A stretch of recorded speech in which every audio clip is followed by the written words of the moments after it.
আসসালামু আলাইকুম এভরিওয়ান। আজকে আমি আপনাদেরকে বর্তমান বাজারের সবচেয়ে জনপ্রিয় ও সেরা 10টি ব্র্যান্ডের রডের দাম সম্পর্কে জানাবো। এই রেটগুলো এখনকার বাজার অনুযায়ী আপডেট করা হয়েছে। আমার চ্যানেলটা যেহেতু নতুন, তাই অনেকের কাছে ভিডিওটা নাও পৌঁছাতে পারে, তবে যারা এখন ভিডিওটি দেখছেন তারা অবশ্যই আমার চ্যানেলটাকে সাবস্ক্রাইব করবেন এবং একটি লাইক দিয়ে পাশে থাকবেন।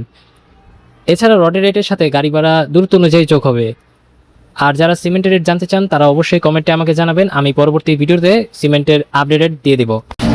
প্রতি টন বিএসআরএম এর আপডেটেড থাকছে 95,500 টাকা করে, একেএস 91,500 টাকা করে, কেএসআরএম 91,500 টাকা করে, জেডএসআরএম 83,800 টাকা করে, আরআইসিএল 84,500 টাকা করে, এইচআরআরএম 84,000 টাকা করে, জিপিএইচ 93,500 টাকা করে, আনোয়ার ইস্পাত 89,500 টাকা করে, ডিএসএল 81,700 টাকা করে, ডিএসএসআরএম 81,500 টাকা করে।